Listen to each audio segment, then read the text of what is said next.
NxtUp Ballers, welcome back to the NxtUp Ballers Podcast, where we highlight the leaders, visionaries, and culture shifters who are building something bigger than themselves. This is where purpose meets action and legacy is the goal, not just success. Today's guest is someone who is literally engineering impact. Dr. Nathan Leroy Harris is an educator, visionary, and the president of See Brilliance, an organization rooted in helping Black and Latinx youth discover their innate genius. A graduate of Morehouse College and the youngest Black man to earn a Ph.D. in engineering education from The Ohio State University, and is also a part of a 4-generational Buckeye legacy. Dr. Harris isn't just talking to us today about brilliance. He is building systems that cultivate it. Let's get into today's episode. All right, well, hey, welcome to the NxtUp Ballers Podcast. How are you doing today? I'm fantastic. How about you? Fantastic. I'm really well. I'm excited to have you and excited to share your story with our listeners and watchers today. So we've already heard just the beautiful intro. So I'm excited to dig deep into just the questions and just learn a little bit more about you to see what you can offer to everybody listening today. Sound good? Ask away. All right, cool. Okay, so before the PhD, before the title president, before the 5,000 youth reach, who was Nathan growing up? Nathan was a curious little boy, always just wondering how things worked, tinkering, pressing buttons that said do not push. Okay, yeah. Just that little curious boy. Okay. Always asking questions, always getting in grown folks' business because it was more interesting to sit at the grown folks' table than it was my little Because kids. what's happening at the kids' table? Nothing.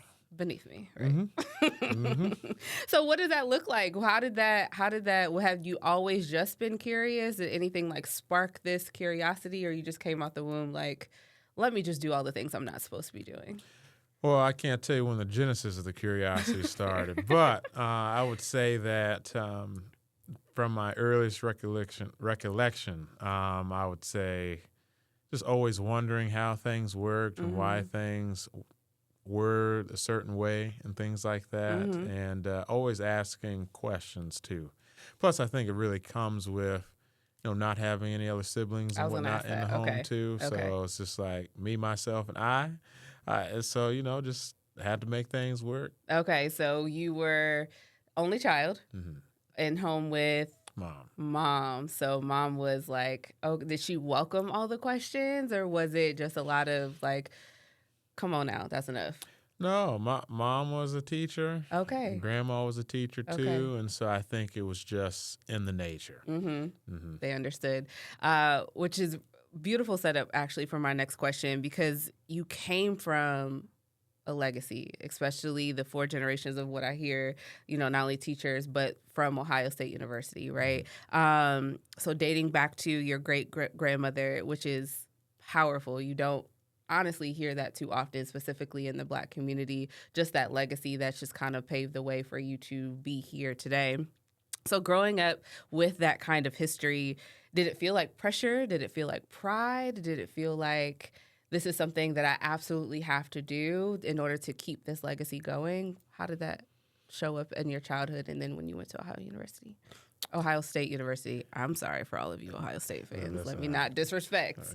They would say add to thee. Yeah, goodness gracious, yes. But I guess there was a sense of pride, but I think the better word would be there is a sense of belonging. And that was comforting, just knowing this is what came before me, and so this is my responsibility to keep it going. But then, too, like if anything, I had something to fall back on. And so being able to have, the presence of my great-grandmother or great-grandparents and grandparents and mom and aunts that all went to Ohio State, it just felt right and whatnot, even though I didn't do the undergrad track. I deviated, but I did go back and do the PhD. Yeah. So speaking of deviation, you didn't go, so I'm assuming your grandmother's great-grandmother's mother went straight to Ohio State right after high school. Yeah. Is that what you mean by deviation? Okay. Mm-hmm. So let's talk about the deviation because you went to Morehouse, right? Mm-hmm. Morehouse man, everyone. Why that path before instead of just going straight to Ohio State? My mother surprised me with a trip to Atlanta my sophomore year in high school. Okay.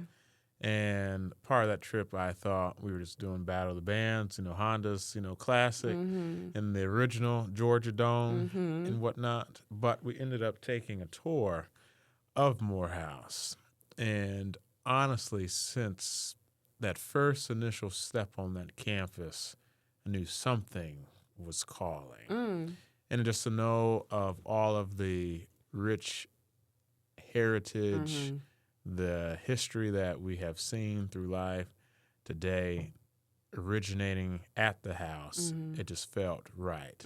But I think the moment that really sealed the deal for me was stepping inside of the Martin Luther King Jr. International Chapel, and they have in their nave all of these portraits and whatnot of various historical figures. And it was upon us not even supposed to be in that room, but the dean had came out and he had spoken, he had talked about my pastor.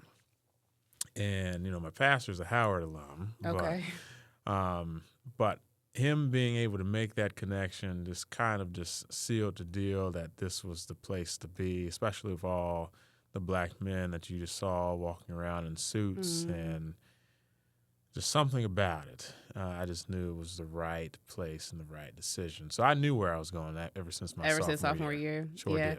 I think that's beautiful. I want to ask you this, and you let me know if this is too personal, but was there some type of closeness that you felt when you went to Morehouse, just kind of understanding that you grew up mostly around women, it sounds like, right? Was there an added sense of I belong here because it was just kind of maybe something you felt as though you may have been missing throughout your childhood? Something I never really thought of before. Okay, yeah. I think at the time I probably wasn't thinking in that regard, but I will say ever since I am forever grateful for the brotherhood that I have been a part of. And just to be around different men who are, I would not say like-minded, but because we're all not in a monolithic, narrative. Absolutely. But black men that come from similar cloths and whatnot that are there to challenge and to grow each other and not to compete, I think it's just truly invaluable simply because of you're not getting that elsewhere. Well, then, too, I didn't have, a big brother or a little brother at home. And so I think by having that, it really showed me, what masculinity and whatnot could look like and how it should be modeled and just how to carry yourself. You mentioned the just parts of what Morehouse instilled in you and how from the minute you stepped on the campus and had that interaction with the dean, just kind of how that solidified this change or this decision for you going to Morehouse. But can you speak to maybe anything else that shifted in you, either at that moment or during your matriculation there at Morehouse? Is there anything that you would say, just because a lot of our listeners may not be familiar with HBCUs or just familiar with the pride that it can instill in you, or I say like me graduating from an HBCU when I was an undergrad, I grew up there. Like that is the that's the place that made me an adult. I figured out who I was, not only as Christian, but as a Black woman in America, right? So is there anything that, and it could not be that, that could have already been instilled in you before you went to Morehouse, but is there anything during your time there that shifted you as a person, that clicked for you, that instilled something in you that you just still carry with you to this day? I think Morehouse was reaffirming as to what my life's purpose and work is. And so I have no doubt in my mind, simply because this is what I was taught growing up, is that I come from a rich heritage, a rich lineage, and that's being a child of God. Mm-hmm. And so with that, when it comes to the work in which I do today and pouring back into youth and even to, adults and so forth now at Morehouse, it was reaffirmed by, my brothers and even Spelman sisters, to where, whenever we would gather and just talk or laugh and things like that, my Spelman sister actually reflected on this for my 21st birthday. She said, "Nathan, whenever I think of you, I think of home." And I've sat with that. And, what does that mean? And I think what that means is the safety, but then the lessons that you get being in home, the protection that you get being in home, the affirmations you get with being home. And so, being poured into at Morehouse, but then also pouring into others and whatnot, has just been something in which I just feel like has just been innately in me.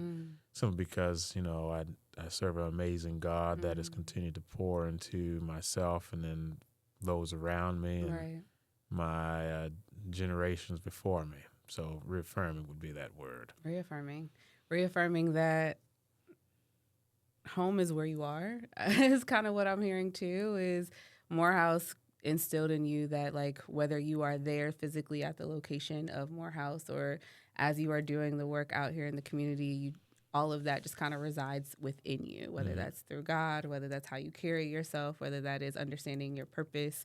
And I think that's a beautiful reflection that your friend was able to share with you. And it's a compliment. It really, really is. So you finally left home, you graduated from Morehouse, and you decided to go to the Ohio State University. And you became the youngest Black man to earn your Ph.D. in engineering education from the Ohio State, which is crazy, right? Like, it's incredibly historic. And I love that just up until this point, we've just laid the foundation of, like, you have been walking in history, so you were just kind of destined to make something great with your life. But what did that moment represent for you, personally and culturally? What did the moment of being or knowing that you were going to be, and then you became the youngest Black man to earn your Ph.D.?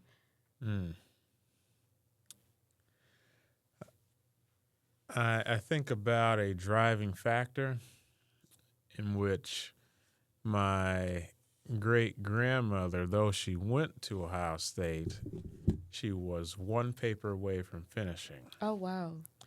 And the paper that had her removed from the college at the time was called America's So-Called Democracy. So just imagine a piece like that coming out in the early or the late 40s, early 50s at a white institution. And so when completing that doctorate, it was helping to complete what she could not finish. So good, yeah. And more importantly, it was an opportunity to show other people that didn't necessarily complete it for the title or whatever so-called prestige that people deem that it comes from. Yeah. But rather, I completed it as just another marker for the work that is yet to be done. And I think oftentimes I look back and I think, should I have done it? And I could have just taken, a good little high-paying role and been able to probably amplify even the work I'm doing today. But I saw it as an opportunity to show students that, one, education is important, but then two, within any area of education that you do it, you should seek the highest form of excellence that it calls or beckons for you to do. And so for me, it was completing that Ph.D.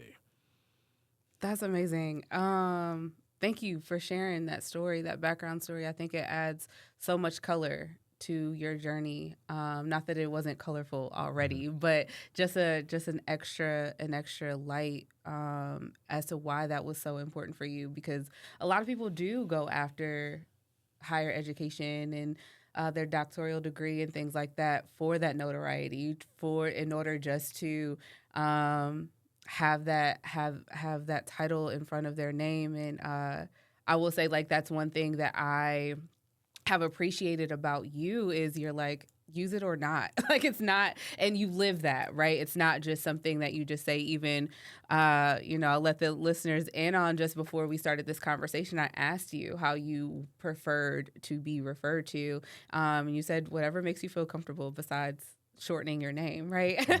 And so I think that's really beautiful to not only live authentically in that way, but to also know that there's a story attached to it. It really humanizes your entire experience. So thank you for sharing that.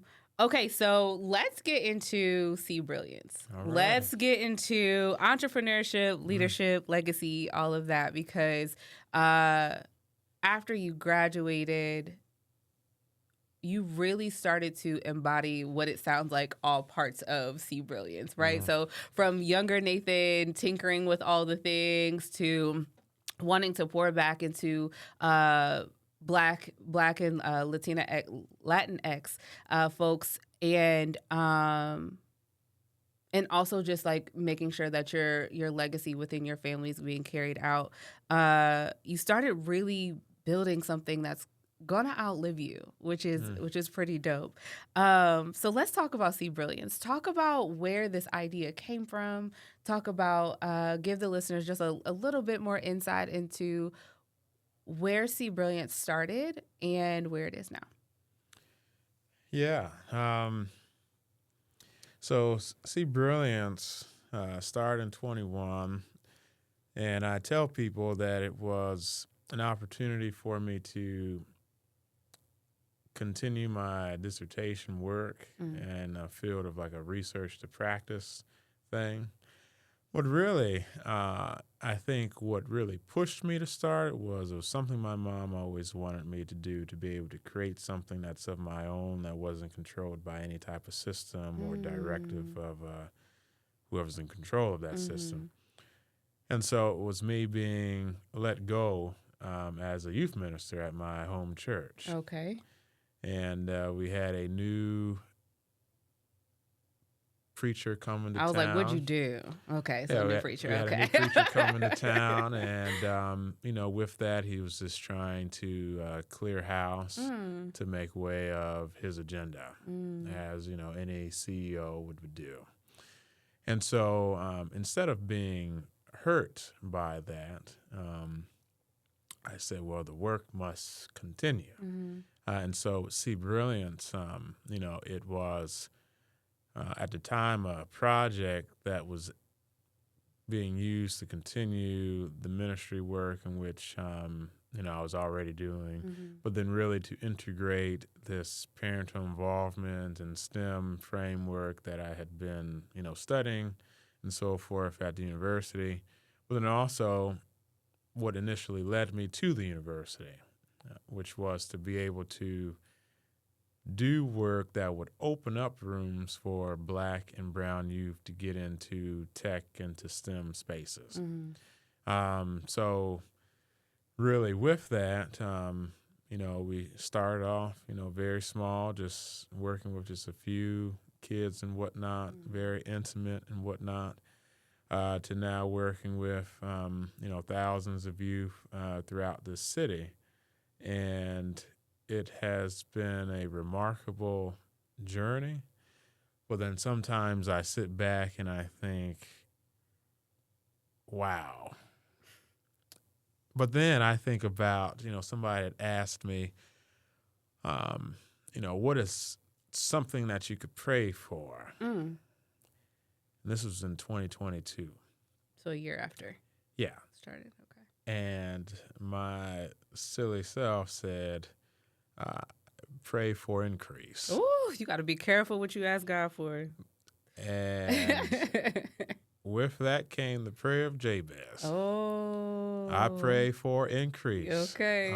And as God the said, songwriter says, increase Increase. indeed. Increase. So Ty was screaming increase, and that's what exactly happened. And so I don't think I have, when someone asks me, what could you pray for now? I don't think I've ever said increase again. I know that's right. There's a couple things I don't pray for. Patience is one of them. Don't do it, or he will test your patience. It will. It's just certain things you know not to ask for. But that's beautiful. I was actually listening to something this morning, and the preacher actually said sometimes God withholds blessings from you because you can't, not because you don't deserve it, but because you can't handle the burden that comes with it. And so a lot of times we pray prayers like that, right? Like, God, I really want you to bless this business. I really want you to increase. I really want you to, show up in this way. And it's not that we're not deserving. He's just like, actually, there's a lot of burden sometimes that comes with that increase, and I want to ensure that you can carry it, that you're strong enough to carry it. So what a blessing that although you didn't know you weren't ready for that increase, God said you were. And so you found yourself in a situation where you have been experiencing the increase. I think it's so funny because I had never heard of you prior to, I don't know, like December of last year. And then I just started hearing your name all the time. And I was like, who is this Dr. Harris that everybody in the city keeps talking about? And then when I had the privilege of meeting you and us just having a conversation, I said, oh, I get it, right? Like, oh, I understand why you are just very well known and well spoken of, and just how you have carried this organization to where it is now. Just having a note here that reaching over 5,000 youth, that is amazing, right? Like, so just understanding that although you didn't know you were ready, that God knew you were ready, and you've been carrying it so well, because I've never heard anything but great things about you within the community. So hats off to you, because I'm sure it is growth. So talk a little bit about that. So one of the things that I really enjoy having entrepreneurs on the podcast is because I ask them to be honest about it, right? Yeah. Like, it's not always this glamorous, I just, I have the 5,000 youth, or I have all this money in the account, or whatever the case may be with your story. Can you speak a little bit about the entrepreneurship journey? So yes, you're leaving a wonderful legacy behind, and you're helping so many youth. And also, it is a burden. Can you talk about the doubts, the trials, the non-glamorous parts to just ensure that we are keeping a well-rounded view of what's happening? Yeah, of course you go through your growing pains. You start off broke. And I don't want to say broke in a negative context, but if you think about a seed, when you plant a seed, in order for it to germinate, it has to break. And then it takes root. And so, with that, I think one thing in which I have prayed for, and I think every time we submit a grant, whenever we get a donation, whatever the case might be, I always say, God, please allow us to be good stewards. So that, because it's in that stewardship that, one, it's the relationship that we have with funding, but then also the responsibility of us using funding or even working with youth responsibly. So that it actually grows and manifests, and our mission is actually going out and accomplished. And so in that, there are times in which you do grow tired, you do grow comfortable because things are, steady and whatnot. Okay, yeah. And I think in that comfort might come a little bit of guilt. And it's just like, am I even deserving to, relax or to just allow the status to be because it's working, or do I have to continue to go climb and climb and climb? And just knowing when to pivot. And, the reality is we live in such a society to where it seems as though we have to compete against each other. And so I've seen organizations that have started to emulate our work and whatnot, which, is perfectly fine, because if it's working and the impact is doing, and guess what? You're just carrying out our mission. We're just vessels. Yeah. And so with that, there comes a time and a period to where, one, you're acknowledging the rest that needs to take place. Two, you're realizing that, okay, what's working is working. But then three, what you're wrestling with is what's next. And being able to respond to what that next is. And so one thing I've always said is that I do not plan to be in the position that I'm in when it comes to, the CEO of See Brilliance and things like that long term, simply because I do believe that there are people or persons that can really carry out this work and further amplify it. And I will not be someone that's in some position that's in the way of that, because that's getting in the way of the brilliance that's to be discovered in other you. And so, right now I am thinking about, what is next, and when it's time to, let go, not necessarily let go, but to, pass on that torch is about trusting, trusting that God has given that authority for that to take place. Yeah. I was at an event yesterday, and there was an older gentleman in the community who said, if you will never be successful if you don't have a successor. And I was like, yes. We should always be planning with the future in mind, right? Like, we should always, and not get in the way of that. I think a lot of things are stopped or never able to reach their full potential because we get in the way, whether that is pride, whether that is, the desire to hold on to, especially when we start these businesses, they're like our children, right? They're something that we feel as though we have to see till the end.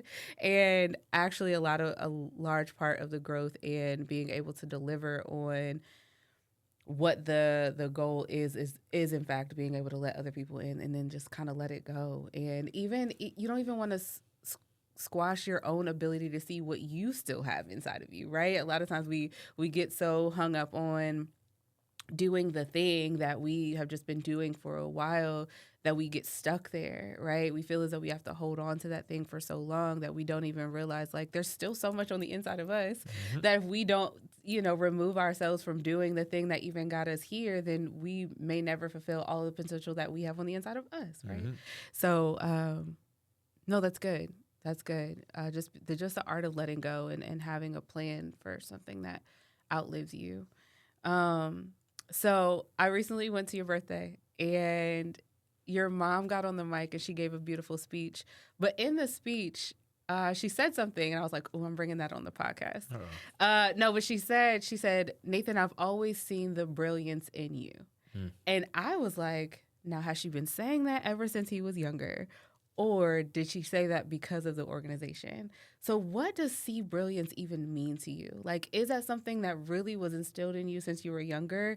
And, your mom has just been feeding that into you? Like, I see your brilliance, I see your brilliance. Or, did she say that in reference to just the organization, but there was something just maybe that she instilled in you growing up that even birthed the idea to name your organization See Brilliance? Yeah. So I will say she did not say because of the organization. Okay. But they were those affirmative words that she would say to me to, in the car rides home and things like that, especially, when you're growing up and you're dealing with the pains of being a child and whatnot. What is that? You know, 7 years old.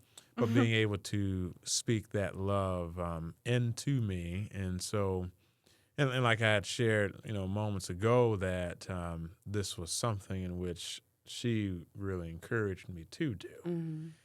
And so, that's just what I kind of grew up just hearing, that I am brilliant and things like that. And so when it came to the work in which we're doing today, brilliance is what resides in all of us. God has put brilliance in us.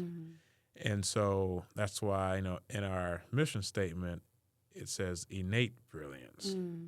And so with that, our work that we do as a staff or volunteers is to help discover that and we believe that sometimes it takes a trained eye to be able to see it.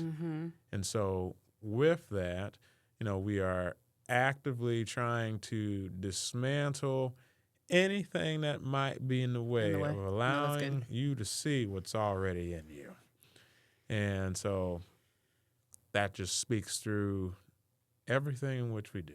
And I think honestly speaks through how I choose to carry myself each and every day. Just really being able to shed light into what's already in you. Do you feel as though you're leaving a legacy behind right now? We'll see when I'm dead. No, that is not how we build legacy. Legacy starts now. Sure, I thought it was going to be a quick answer. Nah. The rapid fire questions are happening in just a moment. Until then, I want to relate, sir. Gotcha. Do I feel as though I'm leaving behind a legacy today? I guess so. I don't think I wake up and I think about, what am I doing to leave behind? Yeah.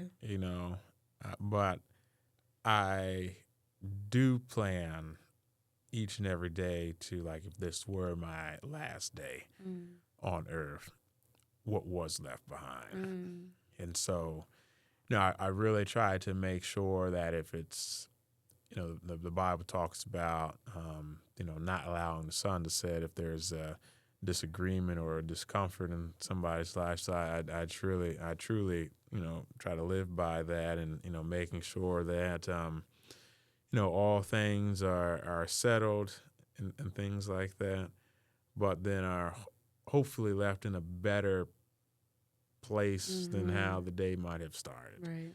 And so I think when it comes to the legacy and whatnot that I am either intentionally or unintentionally leaving behind, I think this really goes down to, how is it that I'm showing up each day in someone's life in the most authentic way. Yeah.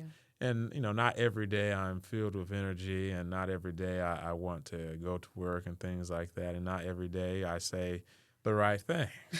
We're human. I have a sharp tongue, yes. Oh, okay.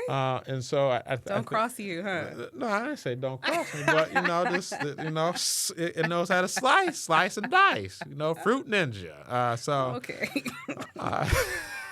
We're not sponsored by Fruit Ninja, but unless they want to sponsor fruit. Okay. Amen. I might download it now, but I do think about those things and how I'm showing up each and every day.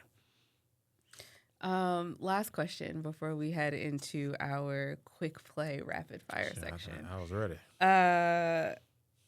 What is one thing every Black and brown child needs to hear early before the world tries to label them?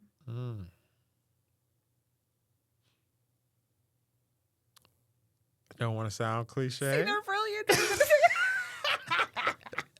Look, to see your brilliance. Listen, I was like, to see your brilliance, and I think that when initially I was thinking about names of this organization and whatnot, originally I thought about naming it I See Brilliance or See Your Brilliance.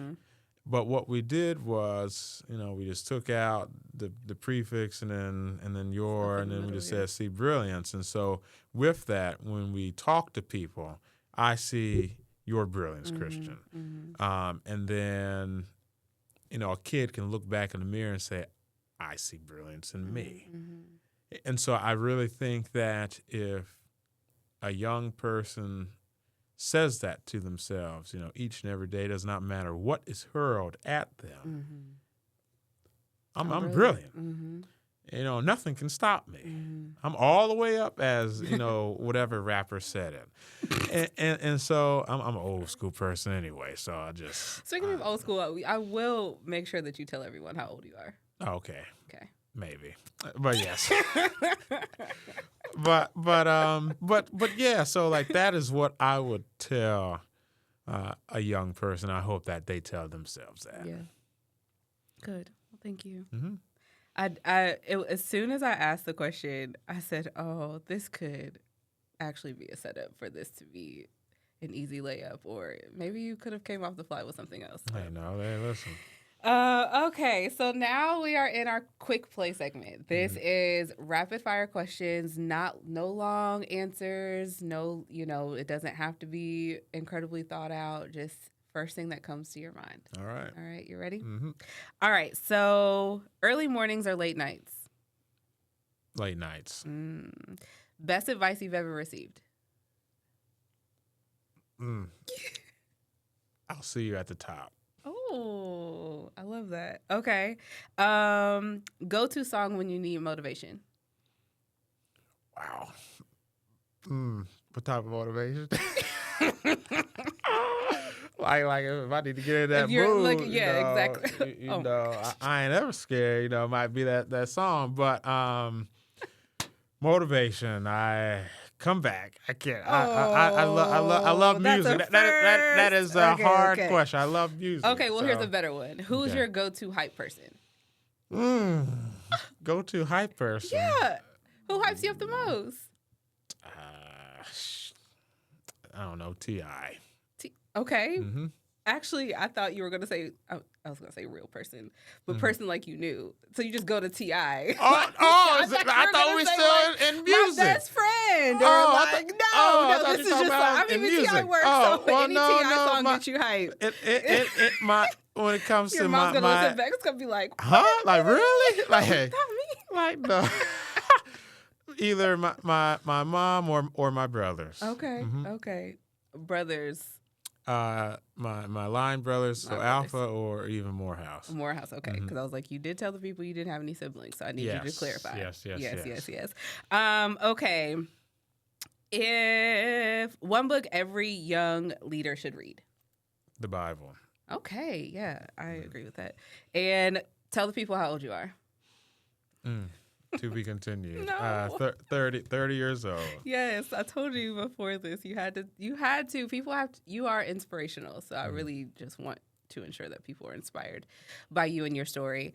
All right, so we are turning the corner. So every guest that I have on the show must leave our listeners and viewers with a challenge for the week. And it can be anything. But the goal here is to not just receive information, but to actually have action steps behind what they heard today. So if you are going to impart something into our listeners or to our viewers today, what is one challenge you will give them that they can do this week? This week. What is... for this week, what is one thing that you are currently doing that God has the power to exponentially increase in your life? And what will you do once that's done? Write it down. You want them to write it down? You can write it down, live by, put it on the mirror in the bathroom, whatever they want to do. Yeah. But what is that one thing that you're currently doing that if God were to increase it exponentially, what would be the result of that one thing? Are you ready? And are you ready? That's it. Well, thank you so much, Dr. Nathan Harris, for sitting down with us on the NxtUp Ballers Podcast. It was really a good time getting to know you and just so much wisdom on the inside of you. And I just hope and pray that God continues to expand your territory to the magnitude that you are able to carry it, and continue to be brilliant. Thanks so much. Same to you. Thank you. I told you all it was going to be a good one. What an amazing conversation. Dr. Nathan Harris reminded us that brilliance isn't something you can earn. It's something you uncover. And when you build systems that help young people see themselves clearly, you don't just change grades, you change generations. To everyone listening, your legacy is not accidental. It's engineered, it's cultivated, it's spoken into existence. Thanks again for tuning into another episode of the NxtUp Ballers Podcast, where our guests are built on wisdom, driven by action, and leaving a legacy behind them. You can listen to us wherever you listen to your podcast, and you can also watch us on YouTube. Remember to like, share, and subscribe, and we will catch you on the next episode. But until then, go ball out. It's a wrap.